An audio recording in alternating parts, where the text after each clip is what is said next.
Texas football lets a big one get away. Volleyball is in full swing and looking at a goose egg in the loss column. And Texas soccer takes its first losses of the season. All this and more coming your way on College Press Box.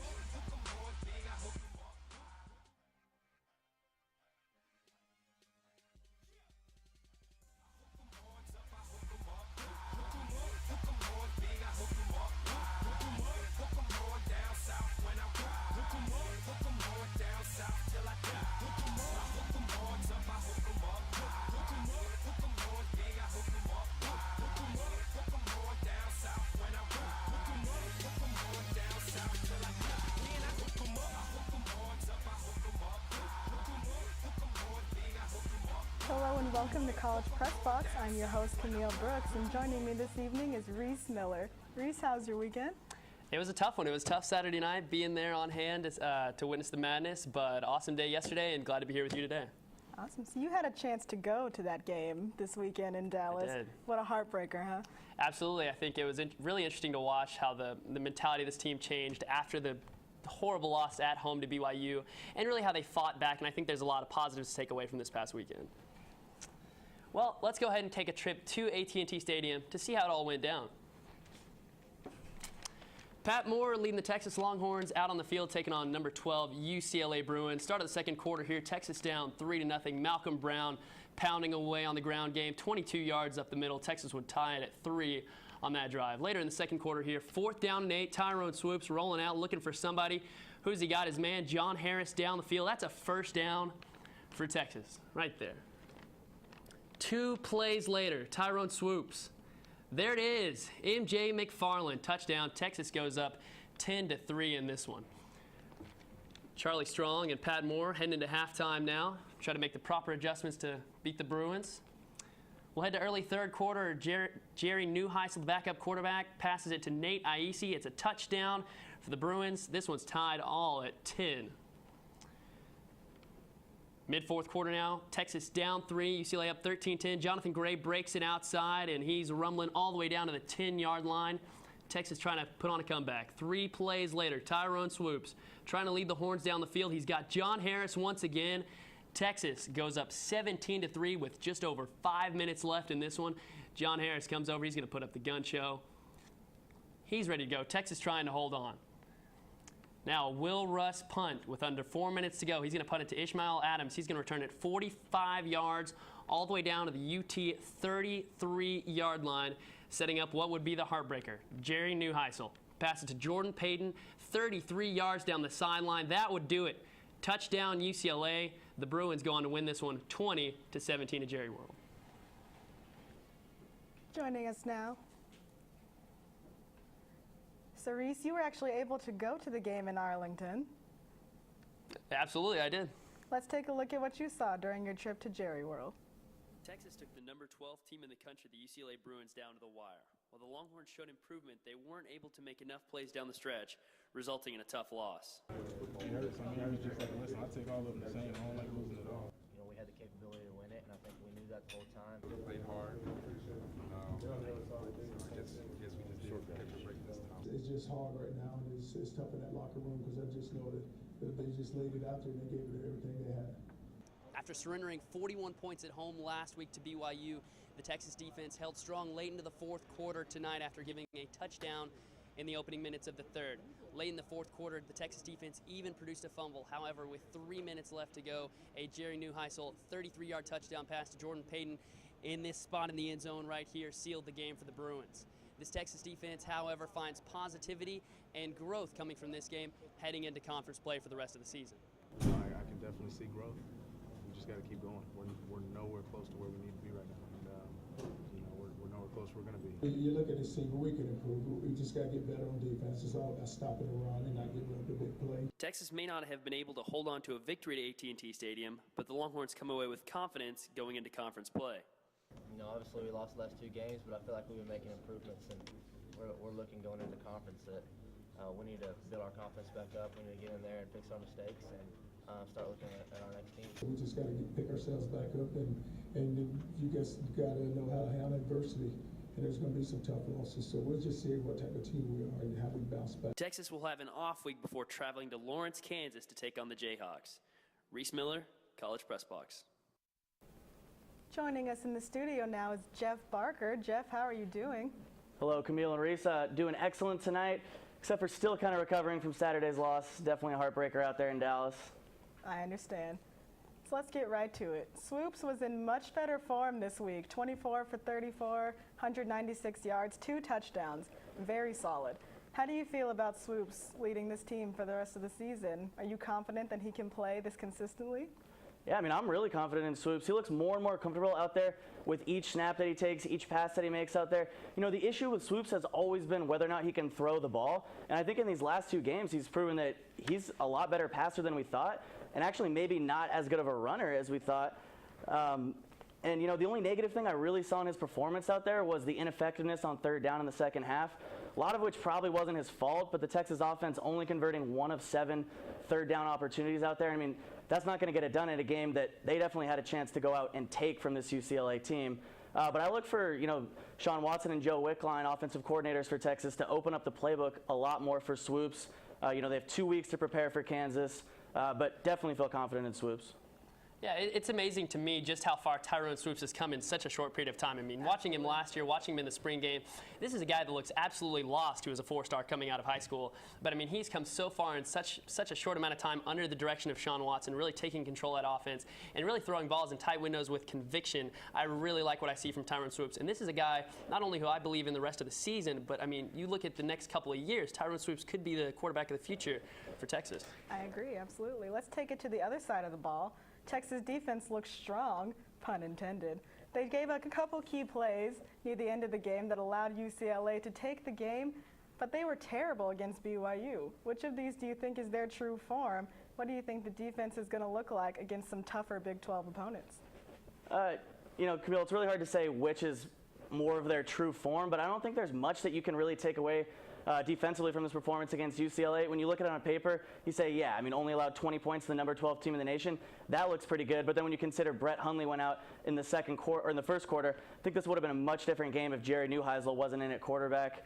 I mean, not a ton of positives for Texas. They were in the run game. They still allowed 217 yards. Paul Perkins for UCLA probably had his best game of his entire career there. They also made Jordan James look good, except for that one fumble. But, you know, I just don't think really too much at all that they can take away, and, you know, probably face the most conservative play calling that they've faced, or they're going to face the entire season when they get into Big 12 play. I mean, they're going to face teams like Baylor coming up in 3 weeks, OU right after that, even teams like Oklahoma State, Kansas State. I mean, all high-powered offenses. So I don't know if there's too much you can really take positive from this performance, to be honest. I'm with Jeff. I hate to be negative on this one, but at the same time, I mean, you look at the game plan when Jerry Neuheisel came in. Charlie Strong said it didn't change, but the game plan for UCLA definitely did change. I mean, conservative play calling after conservative play calling, and Texas still couldn't stop the run. We saw missed tackles all over the field. I know Vance Bedford wouldn't really like to hear that, but that's just quite frankly the way it is. And when you face high-powered teams like Baylor, like Oklahoma, like Kansas State, who can all run the football, Texas is going to struggle in all those games, in my estimation. I agree. Run game coverage definitely needs to be stronger. So, Jeff, what do you take away from this game? What does this tell you about the future? I mean, I think first and foremost, he's got to give the obvious point here. I think it's going to be a very tough season for Texas. But, you know, Mac Brown and other great coaches struggled a little bit in their first year, so I wouldn't really worry too much, Texas football fans, you know, about Charlie Strong here. But I did like the way against UCLA, you know, they came out and fought, almost got this victory, almost pulled off the upset. But, you know, I think my biggest takeaway here is they had chances to go out and win this game. You know, I mentioned the ineffectiveness on 3rd down in the second half. You just can't have that. I mean, you got to have better plays on 1st and 2nd down. Got to open up the playbook for Swoops and just unleash them, man. Let them go out and win some games. Don't really have much else to lose, so why don't go out and take it? I mean, this game's got to be about the one that got away. You look at after Steve Edmond forces a fumble with 3 minutes left to go, or 4 minutes left to go, Texas only takes 1:10 off the clock, snapping the ball twice with 25 seconds still left on the play clock. I mean, that's just unacceptable, especially trying to milk that clock and really foreseeably in the game for Texas. At the same time, what I'm really looking for is how this Texas team responds. It looked like they responded pretty well to the criticism after the BYU loss. So now how do they respond off of bye week going into conference play after a really tough loss? What I'll take away is this is a game that could have changed really the perception of the program and really kick off the Charlie Strong era, and they just didn't quite get it done. And that last 3 and out was crucial, but I'm confident for the future of this team. Well, Jeff, that's about all we have time for. We'll see you back a little bit later. Thank you, Camille. Coming up on College Press Box, volleyball continues to dominate the competition, and the Texas soccer team dropped 2 tough matches in Florida. Stay tuned.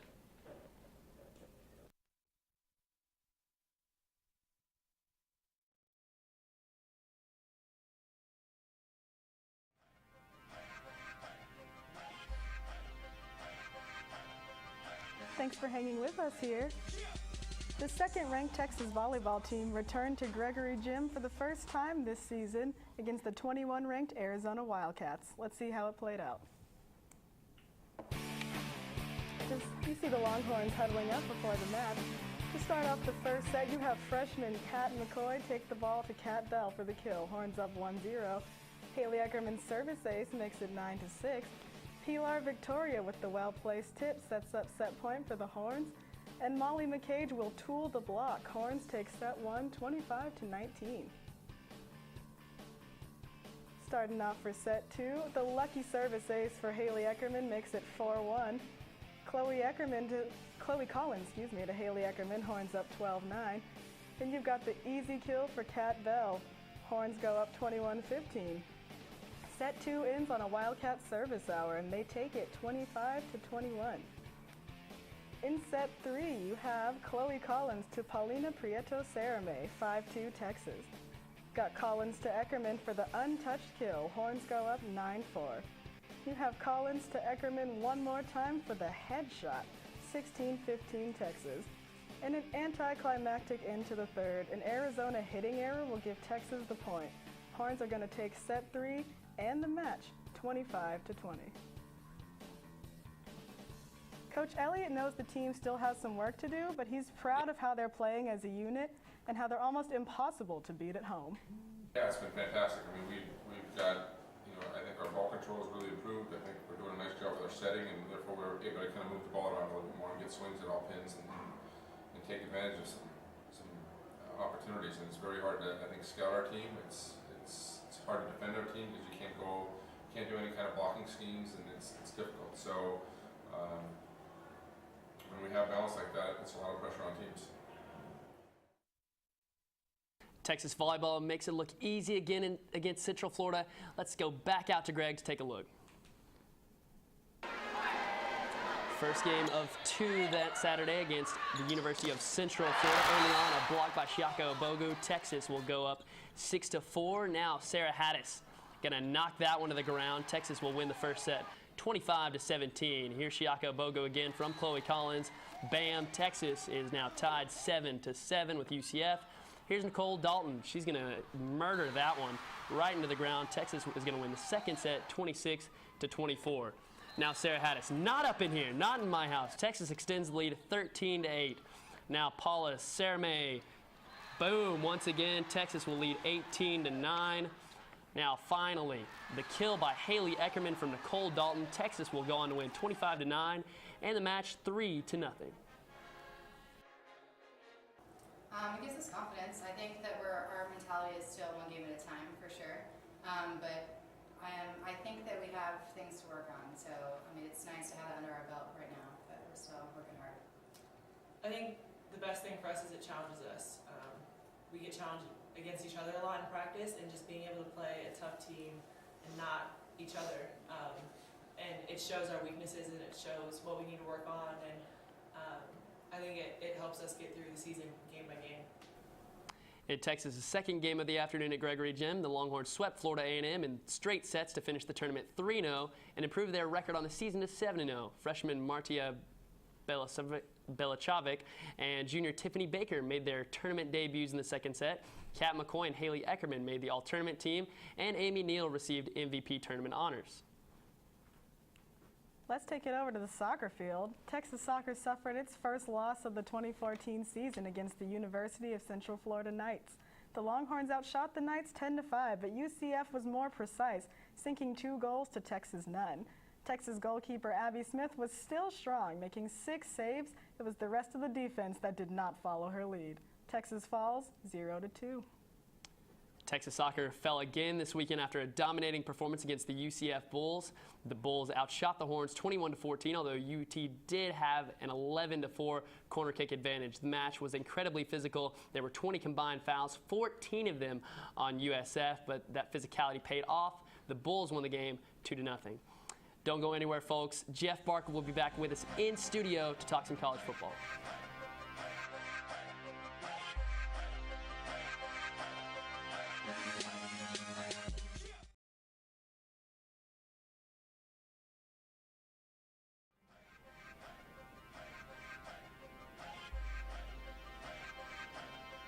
Welcome back to College Press Box, and welcome back to the studio, Jeff Barker. Thank you again, Camille and Reese. Ready to talk some Big 12 football. Let's get into it. Absolutely. The reigning Big 12 champion Baylor Bears traveled back east to New York this weekend, where they crushed the Buffalo Bulls 63-21. Baylor begins conference play next week when they take on Iowa State. What do you expect from this team looking forward to the rest of the season? You know, I'm expecting big things from Baylor, but with these first 3 games, it's always kind of hard to tell with them just because they seem to play such a weak non-conference schedule. I mean, they started last season and this season with 3 cupcake games, but, you know, when you look at the offense, almost always what you're looking at with Baylor ever since they started to turn their team around, you know, with RG3 a couple years ago. They got Bryce Petty now, and they're at quarterback again. Good running game for him to lean back on with Shock Linwood and Johnny Jefferson, both great backs. On the outside, also got Jay Lee and KD Cannon. So, like I said, with Baylor, I mean, it's going to be all about if their defense can win them some games, because we know that their offense is going to put up points. And I see them running the table with Oklahoma as the top 2 teams without a lot of competition for either to really run the table and win the Big 12 title. Yeah, I agree with Jeff 100%. I mean, this is, in my mind, absolutely the best, if not the best, it's the second best right there with Oklahoma at the top of the Big 12. I mean, there's not a whole lot you can take away from these early game schedules against. Last year they played Wofford, Northwestern State. I mean, it's just a joke, the out-of-conference schedule the Baylor Bears play, and they've got so much superior talent. There's not a whole lot you can take away from the games, besides that Baylor's going to put up a ton of points. The question is, are they going to be able to stay healthy? They've had some injuries to Antoine Goodley, an injury earlier to the toe of Shock Linwood, and Bryce Petty was banged up. So if this team stays healthy, they can definitely make a run at the Big 12 title once again. And we'll have to keep our eye on the Baylor Bears. All right, Jeff, the Oklahoma Sooners, were also in action this weekend, taking on the Tennessee Volunteers. Bob Stoops and company took care of business, beating Tennessee by a final of 34-10. Like Baylor, Oklahoma also begins conference play next week. How do you see this OU team performing the rest of their season? Yeah, I mean, I just said it when I was talking about Baylor. See them running the table or right alongside the Baylor Bears. Also, you know, don't see a lot of big weaknesses for Oklahoma on really either side of the ball. This was a big win against a much improved Tennessee team this past weekend on Saturday. You know, Trevor Knight looked good at quarterback. They're going to miss Keith Ford for the next couple weeks, but they'll have him back just in time, of course, to play the Texas Longhorns, you know, in about 3 weeks or so. Samaj Perine, the former Hendrickson High standout, going to be carrying most of the load at running back for them. He looked pretty good in last week's game against a solid Tennessee defense. Also, it looks like Trevor Knight's got something good going on the outside with Sterling Shepard. So I'm looking for OU. You know, like I said, I think they're my Big 12 title favorite right now, right alongside Baylor. I mean, I'm right there with Jeff. A critical injury actually this last week. Running back Keith Ford actually led their team in carries and yards so far this season. Injured. He's going to be out for 3 to 4 weeks. I think they'll be able to sustain that because they don't play Baylor till a little bit later on. And I really don't see anyone else really challenging Oklahoma. Got to watch out for Bedlam at the end of the year versus OSU. But at the same time, I had a lot of questions coming into the year about Oklahoma. For instance, Trevor Knight only started 5 games, only completed 3 of them that he started from a season ago. But I mean, the guys looked absolutely lights out so far this season. They've got an excellent defense coming back, able to rush the passer like absolutely no one else. And so look for Oklahoma definitely to make another run to possibly the inaugural college football playoff. They're absolutely my favorite in the Big 12 right now. Yeah, I hate to say how impressed I am with the Oklahoma Sooners right now, but they look really good. The last game we're going to talk about today is one that featured Texas's next opponent, the Kansas Jayhawks. The Jayhawks got crushed 41-3 by the Duke Blue Devils. So Jeff, is this a team that could give Texas any trouble? You know, guys, I know it's hard to say right now that Texas would, you know, for sure win a game against anyone the way they've played, but I don't see them having any trouble with Kansas. I mean, Kansas is by far the worst team in the Big 12 right now. But, you know, when you look at Kansas's schedule, barely squeaked by, I think it was Southeastern Missouri State in FCS school.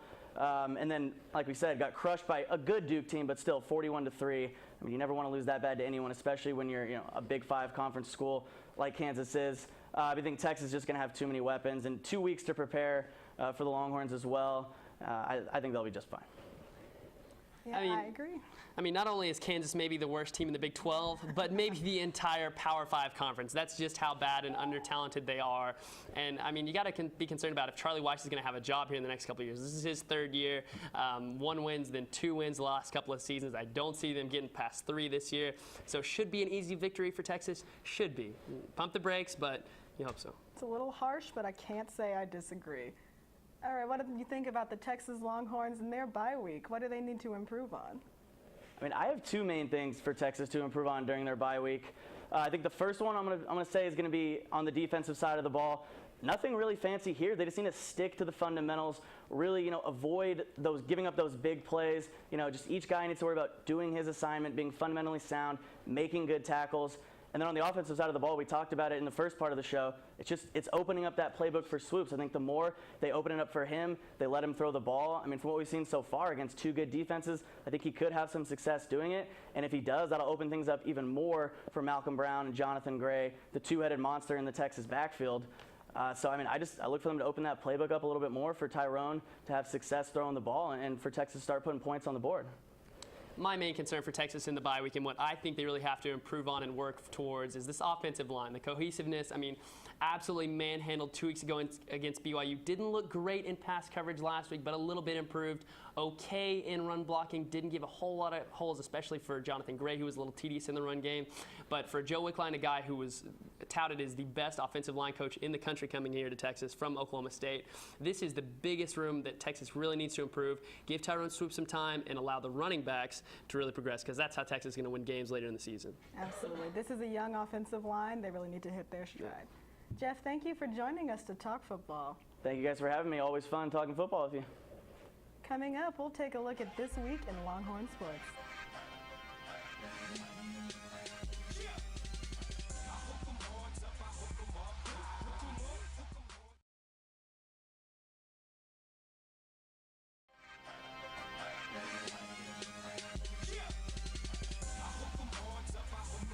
Welcome back to the one and the only College Press Box. Our very own Alex Wilkins set out this week to hear from the Longhorn fan base in this week's Man on the Street.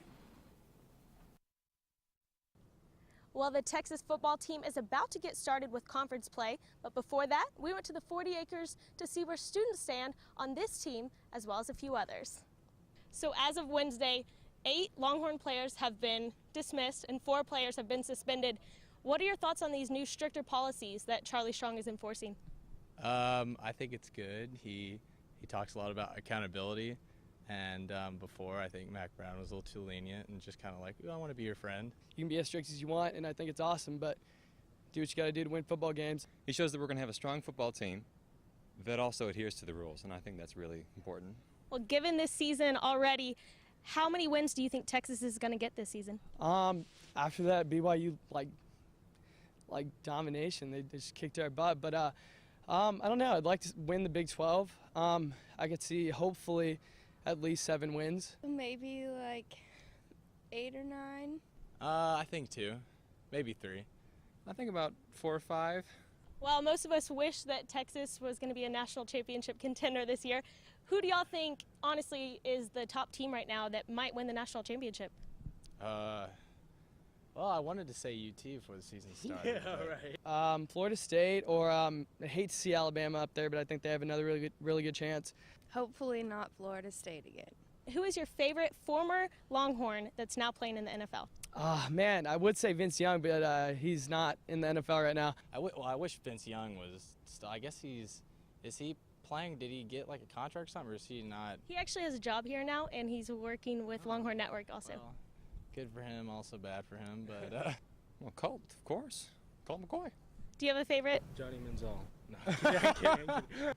Colt? I gotta say Colt. From the 40 acres, I'm Alex Wilkins, College Press Box. There's not a whole lot happening on the 40 acres, but nonetheless, let's take a look at what's happening this week in Longhorn sports. Monday, we'll have women's golf at the Minnesota Invitational, and that carries over to Tuesday. And Thursday, the 18th, we have men's tennis at the Cajun Tennis Classic. Kicking off the weekend, track and field team will be at the UT San Antonio Open.